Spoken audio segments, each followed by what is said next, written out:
Hey everybody, welcome to Always Bored, Never Boring. The other day I posted a video on the new special edition of the Warhammer Quest Cursed City novel which is coming out, which raised a few questions regarding a special promotional hero card which was supposed to be included with that novel.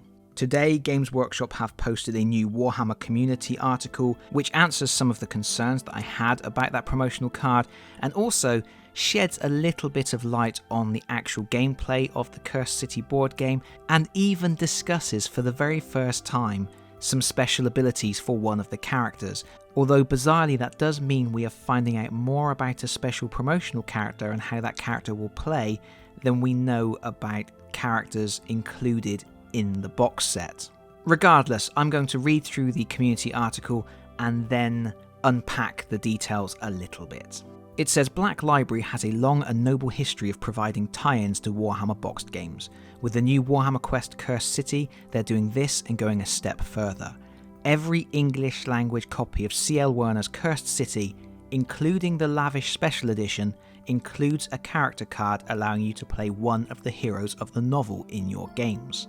That character is Morrvahl Olbrecht, a battle mage who cares little for those he fights alongside, and the way he plays is perfect for those who want to add a little bit of competition to their cooperative gaming.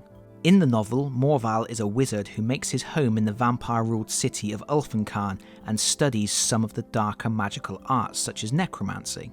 In the Cursed City game, these magical preferences are represented by Morrvahl's attacks and abilities. He has a melee attack that uses his vicious scythe-bladed staff, Grave Bloom. The potent enchantments woven into the weapon mean that damage dealt with it can never be reduced or ignored, making it very useful against some of Ulfenkarn's more resilient denizens.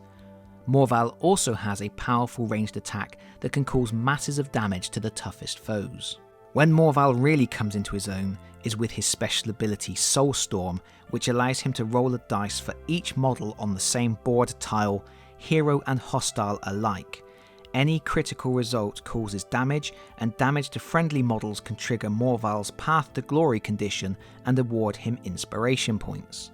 Using Morrvahl might not make you many friends among your fellow adventurers, but it's a characterful way to play with loads of opportunity for fun storytelling. You can build a model to represent Morrvahl Olbrecht using the Cities of Sigmar Collegiate Arcane Mystic Battle Wizard set. To get your hands on his character card, you'll want to pick up the hardback or special edition of CL Werner's Cursed City. The novel explores events in Ulfenkarn prior to your adventures in the game. When a series of grisly murders occur, grisly even by the Cursed City standards, a band of unlikely heroes including our antisocial necromancer gather to investigate.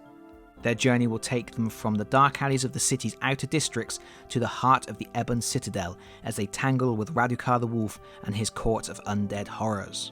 The story is the perfect way to get a feel for Ulfenkarn before you embark on your own quests there, and you can pre-order it soon, at the same time as the game. So let's quickly unpack the information that we can get from this article, and I have to say there's probably more information in this article than there has been in the last 6 or 7 articles put together.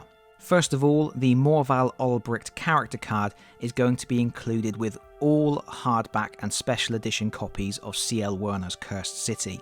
The way the last article was worded, there was a slim possibility that it might have been only included in the special edition, but we can put that concern to bed. It is going to be included with all copies of the book.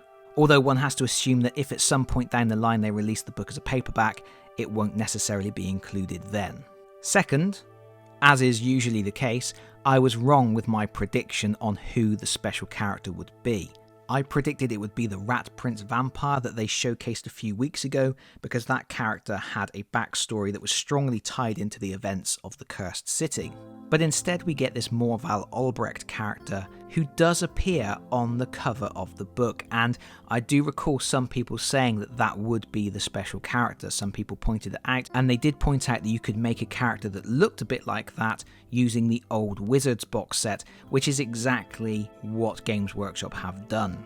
Funnily enough, when they first released Silver Tower, they released a special Bright Wizard character that required the same box.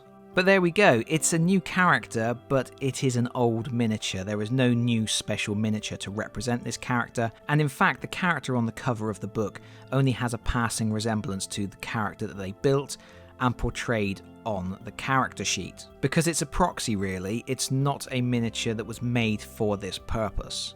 I wonder if they just want to shift some of those old wizard boxes. Moving on, it is interesting to note that in this article they show the character card for Morrvahl Olbrecht, but they have blocked out all of the details. They've blocked out his stats, they've blocked out his special abilities, they've blocked out his traits. It's all completely blocked out, so they're being incredibly cagey about showing specific mechanisms of how this game works. It seems weird to me. I think they should be showing that information so that people can speculate, so that people can talk and discuss about it and keep that hype going. But I guess they want to shroud everything in a gloomy gothic mystery. Nevertheless, they did share a little bit of information about how the character would play. He obviously has his big old scythe, Grave Bloom, and he has this ability, Soulstorm. The information they have shared about Soulstorm is quite telling for a number of reasons. First of all, it is an area of effect weapon that targets a board tile. And we have seen from maps that they have shown previously that the different board sections are divided up by doorways or gateways. And I think we can expect to see a range of abilities that target things on your tile. And this may even be suggesting that we are going back to the line of sight rules from Shadows over Hammerhal, where you could see anything on the same board tile as you, or anything in an adjacent board tile if you were standing next to a door. The second thing about this weapon is that it does have the potential to injure friendly models, and that will trigger a Path to Glory condition which will award inspiration points. This suggests a similar game mechanism to the secret agendas from Blackstone Fortress, where every character has a specific thing they need to do, and when they do it they can inspire. Of course, this also highlights something that Games Workshop have attempted to do with every single one of the new Warhammer Quest games, and it's something I don't really like. It is my least favourite aspect of the game system. They always try and create this sense of unlikely allies that are thrown together, that don't really trust each other, that will screw each other over if they have an opportunity to do so. And here we have a character who will gain inspiration points by actively injuring his allies. That's not something I'm keen on seeing in the game. I think if people want to play a cooperative game and play it selfishly and play so they're trying to one-up each other, I think that should be something that is decided as a group, not something that is specifically mandated by the rules. Hopefully, we don't see a lot of special abilities like that. I would rather have an opportunity to just play completely cooperatively without constantly trying to one-up everybody else on the team. I guess the last two things to point out are Games Workshop has reiterated that this book is going up for pre-order soon and will be up for pre-order at the same time as the game, although they still haven't specified a date. I think it's probably safe to say April at this stage. As we do know, it definitely isn't going up for pre-order in March. And finally, that Battle Wizards box set.